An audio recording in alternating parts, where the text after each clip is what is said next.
été menée par le FBI. Barack Obama a maintenu le dispositif mis en place par George Bush. Après les attaques du 11 septembre, la mission du bureau s'est focalisée plus que jamais sur la prévention.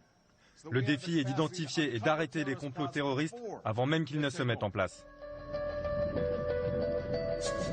Aux États-Unis, peu de voix s'élèvent contre les méthodes de lutte antiterroriste.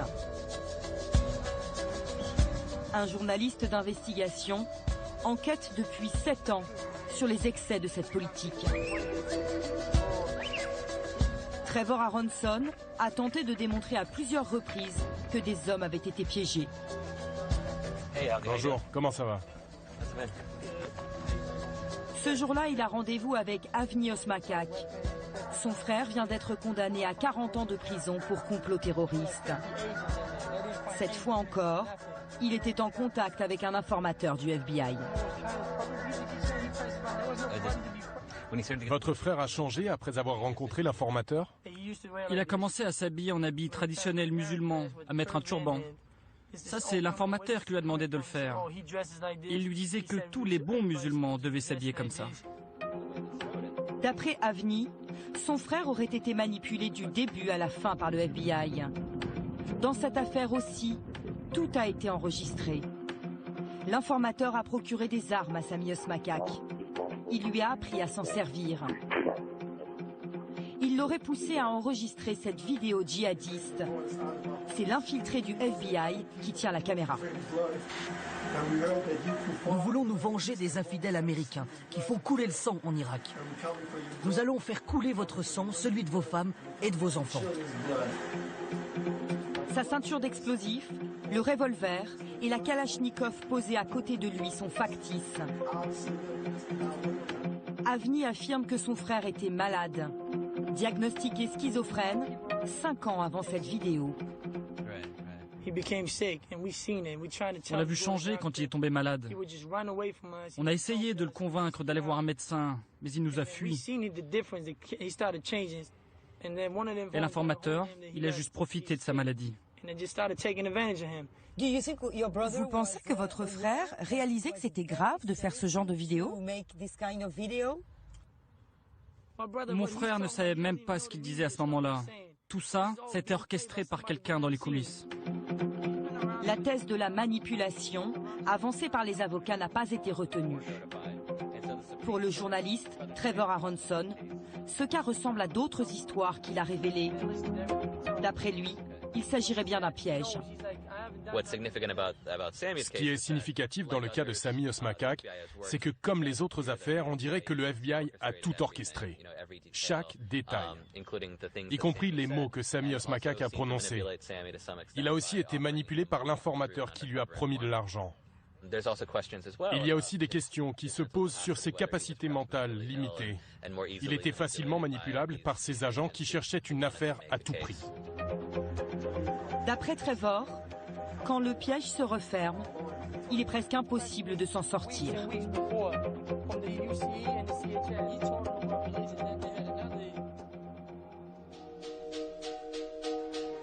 Nous partons à Miami, entendre une autre parole. Celle de Rothschild Augustine.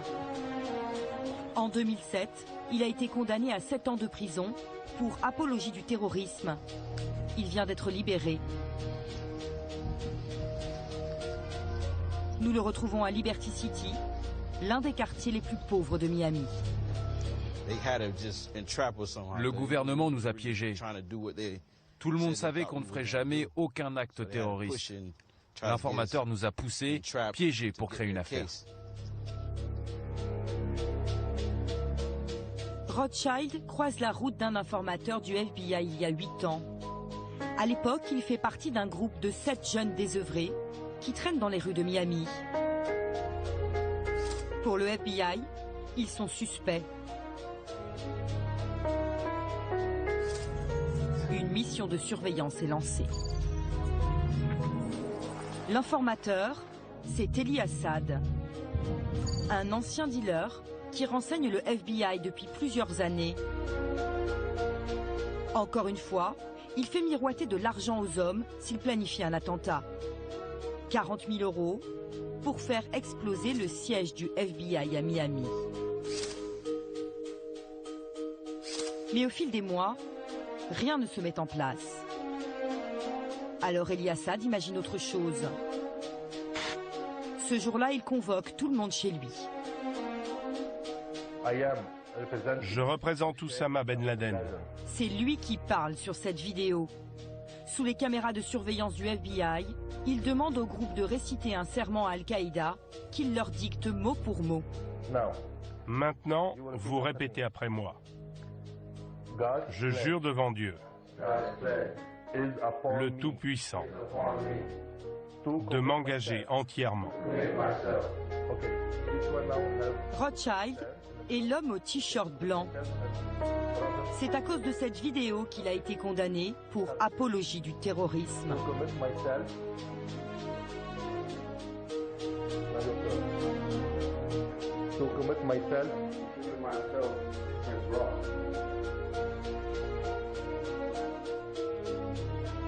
Qu'est-ce que vous vous dites à ce moment-là?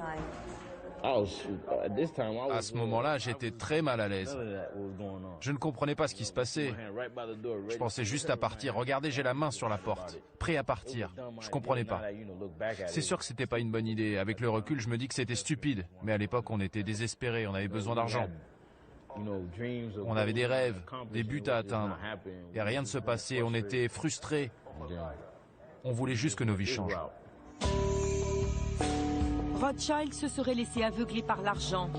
Il affirme que pour lui, ce serment n'avait aucun sens. Nous avons joint l'informateur par téléphone. Il reconnaît avoir incité les hommes en leur proposant 40 000 €. Mais d'après lui, sa mission était légitime. Virginie, si je vous donne 100 000 $, vous savez que je suis une mauvaise personne et que je veux quelque chose de mal. Vous le faites, vous? Pourquoi vous leur avez suggéré d'attaquer le siège du FBI? L'idée vient de vous?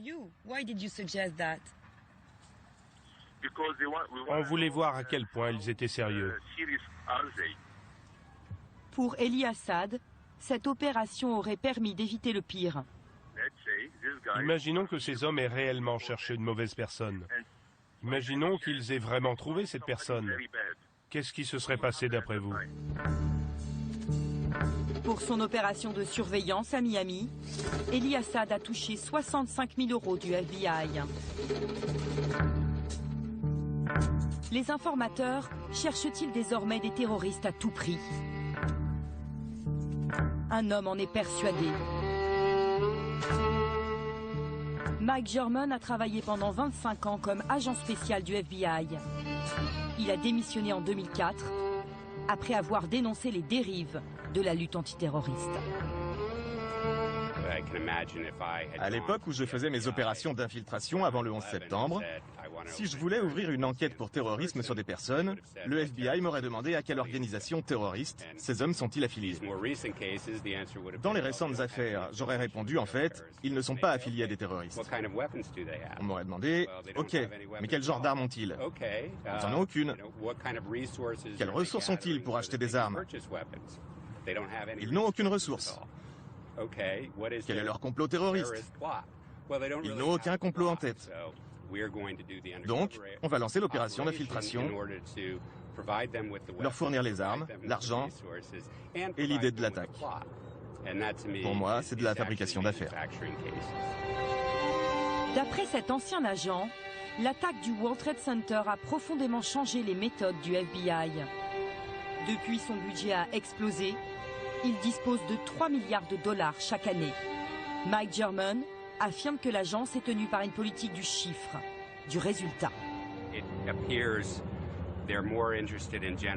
On dirait que le FBI essaye d'entretenir la peur dans l'opinion publique et auprès du Congrès qui décide de leur donner de l'argent et du pouvoir. Plutôt que de se concentrer sur les personnes qui menacent vraiment la sécurité intérieure, ils vont à l'opposé en se disant « Ok, le prochain cas, on va le rendre encore plus sexy. On va apporter des grosses armes, un complot qui fait peur et on va faire en sorte que les gens appuient sur la gâchette pour que cela ressemble le plus possible à quelque chose de sérieux. »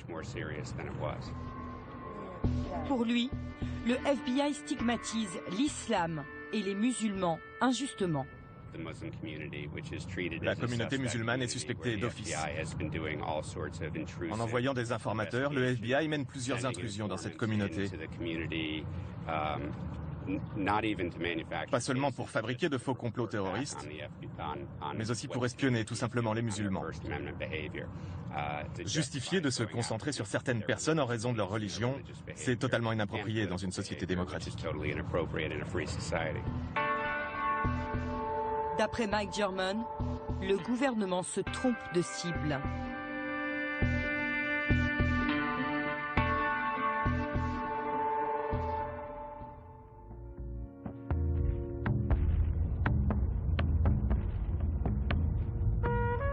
Après un an d'infiltration dans la communauté musulmane de Californie, Craig Montey, l'ancien informateur, n'avait trouvé aucun djihadiste. 7 ans plus tard, il ose à peine s'approcher des lieux qu'il a surveillés à l'époque.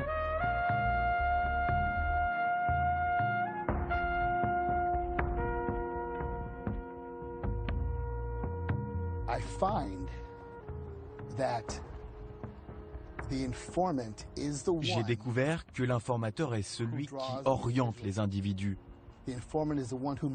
qui les motive, qui les pousse en leur donnant de l'argent parfois.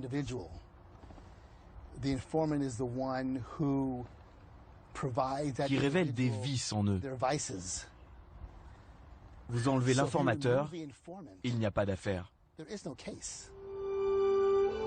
En 2009, Craig Montey a porté plainte contre le FBI pour atteinte aux libertés civiles. Il a perdu son procès. Il aide désormais les avocats de la défense qui tentent de révéler les pièges tendus par les informateurs. À ce jour, la justice américaine n'a jamais reconnu la thèse de la manipulation dans des affaires de complot terroriste.